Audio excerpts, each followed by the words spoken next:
మీరు ఏ కోరికతోనైనా చెయ్యవచ్చు. ఆయన పరబ్రహ్మస్వరూపుడై అనుగ్రహించేస్తాడు. ఎందుకంటే అలా యోగమునందు నిలబడగలిగిన ప్రజ్ఞాశాలి కనుక. శ్రీరామాయణంలో ఒక చమత్కారం ఉంది. దాని పేరే రామాయణము. రాముడితో మిగిలిన వ్యక్తులందరూ నడుస్తారు. అసలు రాముడు కనిపించని కాండ ఉండదు సుందరకాండ వినా. సుందరకాండలో రాముడు కనపడకపోయినా రామ కథ 1కి 10 మార్లు చెప్పబడుతుంది. అటువంటి రామచంద్రమూర్తి వలన ఉపకారము కాని ప్రత్యుపకారము కాని పొందనివాడు రామాయణమునందు లేడు. ఆయనకి ఉపకారం చేసిన వాళ్ళందరికీ ప్రత్యుపకారం చేశారు. ఒకవేళ ఉపకారం చేయకపోయినా ఉపకారం చేశారు. కానీ ఆయన ఉపకారాన్ని పొంది కూడా ప్రత్యుపకారం నేను చెయ్యలేను అని చెప్పింది ఎవరితో అంటే ఒక్క హనుమతోని చెప్పారు. రామాయణ పరిసమాప్తి సమయంలో హనుమని దగ్గరికి పిలిచి గట్టిగా కౌగిలించుకుని ఒక మాట అన్నారు. మదంగే జీర్ణతాం యాతు యత్పయోపకృతం కపేహి నరహ ప్రత్యుపకారాణం అపత్సాయ అతిపత్రతాం అన్నారు. హనుమా, నువ్వు చేసిన ఉపకారము నా శరీరమునందు జీర్ణమైపోవుగాక. ఎందుకని? నువ్వు నాకు చేసిన ఉపకారానికి నీకు ప్రత్యుపకారం చెయ్యడం ఇక సాధ్యం కాదు.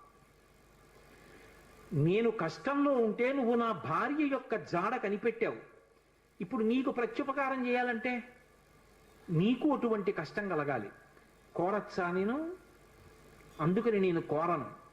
నీకు అటువంటి ఆపద రాదు. కాబట్టి నీకు నేను ప్రత్యుపకారం చెయ్యలేను. నీవు చేసిన ఉపకారము నా శరీరమునందు జీర్ణమైపోవుగాక అని కౌగలించుకున్నారు. హనుమ ఒక్కరు తప్ప రామాయణం మొత్తం మీద ఈ స్థితిని పొందిన వారు వేరొకరు లేరు. అందుకే రామచంద్రమూర్తి అవతార పరిసమాప్తి సమయంలో ఆయనతో అందరూ వచ్చేస్తానని వెనక వెళ్ళిపోతున్నప్పుడు హనుమని కూడా అడిగారు. హనుమా, నువ్వు వస్తావా అని అడిగారు. రామచంద్ర ప్రభో, మీరొకటి, మీ కథ ఒకటి, మీ నామం ఒకటి కాదు. ఎక్కడ ఏమి తెలిసినా తెలియకపోయినా రామనామము రామనామము రమ్యమైనది రామనామము అంటే అక్కడ పెడతా. రామ కథ చెప్తే పెడతా, రామాయణం చెప్తే పెడతా. ఇప్పుడు రాముడు అన్నాడు, మక్కథా ప్రచరిష్యంతి యావల్లోకే హరీశ్వర తావద్రమస్య సుప్రీతో మద్వాక్యమనుపాలయం. రామశాసనం హనుమకి. ఎక్కడ రామనామం చెప్పినా, ఎక్కడ రామ కథ చెప్పినా, ఎక్కడ రామాయణం చెప్పినా హనుమాను అక్కడికి వెళ్ళి కూర్చుని వింటూ ఉండు. హనుమ సభలోకి వచ్చారు అంటే సభలో ఉన్న వాళ్ళందరికీ మంగళమే. నన్ను నమ్మండి, చచ్చిపోయేవాడు కూడా బతుకుతాడు. హనుమ దర్శనం అంత గొప్పది. ఆయన దర్శనం చేస్తే చాలు. నిన్నను మీతో చెప్పా, సంధ్యాకాల దర్శనంతో సమానం. ఉపద్రవాలు కూడా తొలగిపోతాయి. అంత శక్తివంతం హనుమద్ దర్శనం అంటే. అటువంటి హనుమ సభలోకి ప్రవేశిస్తారు. ప్రవేశించి అనుగ్రహిస్తారు. ఎందుకని అంటే పైన రామశాసనం ఉంది. ఇదే మహానుభావుడు తులసీదాస్ గారి జీవితంలో జరిగింది. తులసీదాస్ గారు ప్రతిరోజు గంగానదిలో స్నానం చేసి చెంబుతో కాసిన నీళ్లు తీసుకొచ్చి రావి చెట్టు మొదట్లో పోసి రావి చెట్టు కింద కూర్చుని తపస్సు చేస్తుండేవారు. ఆ రావి చెట్టు మొదట్లో గంగ నీళ్లు పోస్తుంటే గంగాజలం తగిలిందో ఏమో ఒక బ్రహ్మరాక్షసుడు పైనుంచి కిందకి దిగాడు. బ్రహ్మరాక్షసుడు అంటే ఎవరు అనుకుంటారేమో, వేదం చదువుకుని కూడా దొంగతనాలు లాంటివి చేసి బ్రతికిన వాళ్ళు బ్రహ్మరాక్షసులు అవుతారు. పతంజలి చరిత్రలో చెప్తారు. కాబట్టి అటువంటి బ్రహ్మరాక్షసుడు క్రిందకి దిగి అన్నాడు, నువ్వు నాకు మహోపకారం చేశావు. ఎప్పటి నుంచో ఈ చెట్టు మీద పడున్నాను. నువ్వు గంగాజలాన్ని తెచ్చి ఈ చెట్టు మొదట్లో పోసినప్పుడు గంగాజల స్పర్శ చేత నా పాపం శమించింది. నేను సాధారణ రూపాన్ని పొందాను. నీకు నేను ప్రత్యుపకారం చెయ్యాలనుకుంటున్నాను. నీవు రామదర్శనం కోసం పరితపిస్తున్నావు. నీకు రామదర్శనం కావాలి అంటే చేయించగలిగిన వారు హనుమ ఒక్కరే. హనుమ రోజు వస్తుంటారు. ఎక్కడికి వస్తారో తెలుసా? ఎక్కడెక్కడ రామనామం జరుగుతుందో, ఎక్కడెక్కడ రామనామం ప్రస్తావనకు వస్తుందో, ఎక్కడెక్కడ రామ కథ చెప్పబడుతుందో అక్కడ ఉంటారు.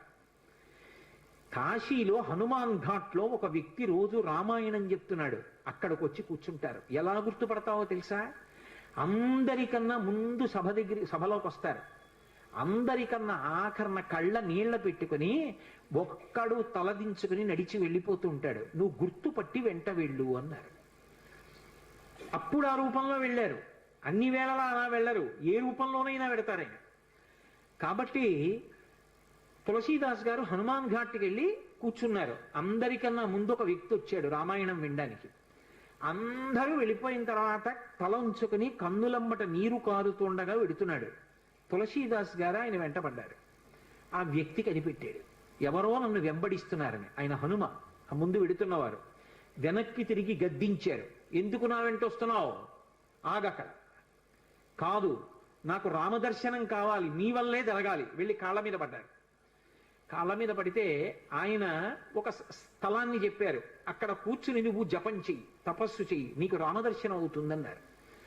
తులసీదాస్ గారు కూర్చుని తపస్సు చేస్తున్నారు. తపస్సు చేస్తుంటే రామలక్ష్మణులు ఇద్దరూ రాజకుమారుల రూపంలో గుర్రాల మీద వచ్చారు.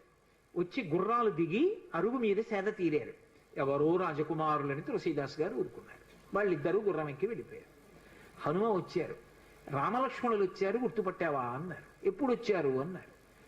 అయ్యో, ఇద్దరు రాజకుమారుల వేషంలో వచ్చారయా, నువ్వు గుర్తుపట్టలేదు, వెళ్ళిపోయారన్నారు. ఎంతో బాధపడ్డారు. మళ్ళీ సాధన చెయ్యి అన్నారు. మళ్ళీ సాధన మొదలుపెట్టారు.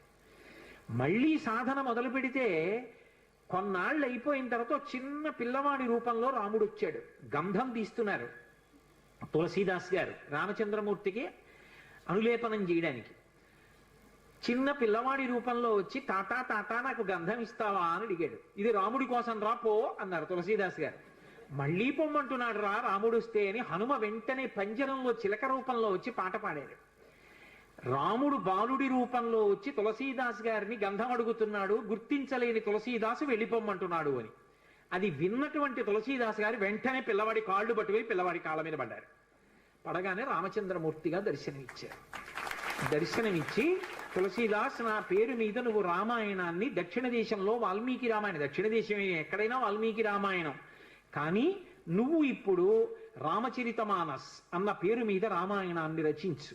ఉత్తర భారతదేశంలో రామచరితమానస్కి ఎంత గౌరవం అంటే, మీరు ఆలయాల్లోకి వెళ్ళండి, వ్యాసపీఠాలు పెట్టి దాని మీద రామచరితమానస్ పెడతారు. గుళ్ళోకి వెళ్ళిన వాళ్ళు కనీసం ఒక్క శ్లోకమైన అందులోంచి చదువుకుని చక్కగా ఓ పువ్వు ఏదో పెట్టి నమస్కారం పెట్టొస్తారు. రామచరితమానస్కి అంత గొప్ప. విచిత్రం ఏంటంటే, హనుమాన్ చాలీసా, రామచరితమానస్ రెండు తులసీదాస్ గారి శరీరంతో ఉండగానే ప్రఖ్యాతి వహించేసాయి. అటువంటి తులసీదాస్ గారు ఎప్పుడూ రామనామం చెప్తుండేవారు.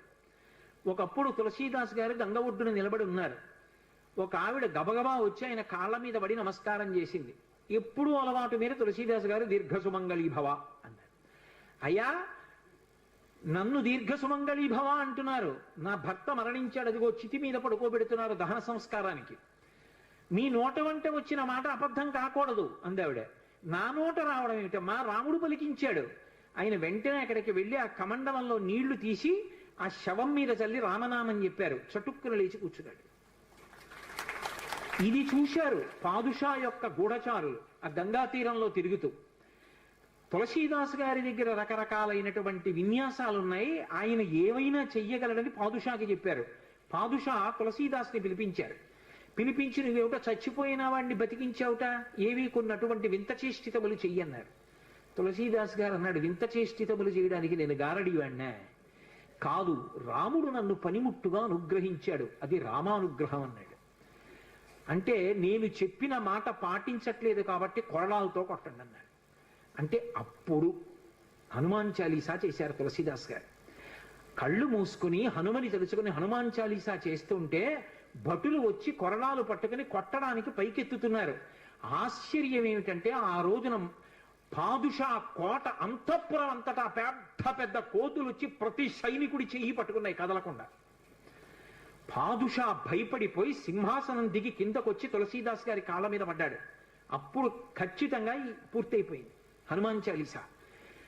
ఆ తులసీదాస్ గారి చదివినప్పుడు అన్ని కోతుల రూపంలో వచ్చి ఎదురుగుండా హనుమ నిలబడి కాపాడారు తులసీదాస్ గారిని. అందుకే అప్పటికీ ఇప్పటికీ ఎప్పటికీ కూడా హనుమాన్ చాలీసాకి అంత శక్తి.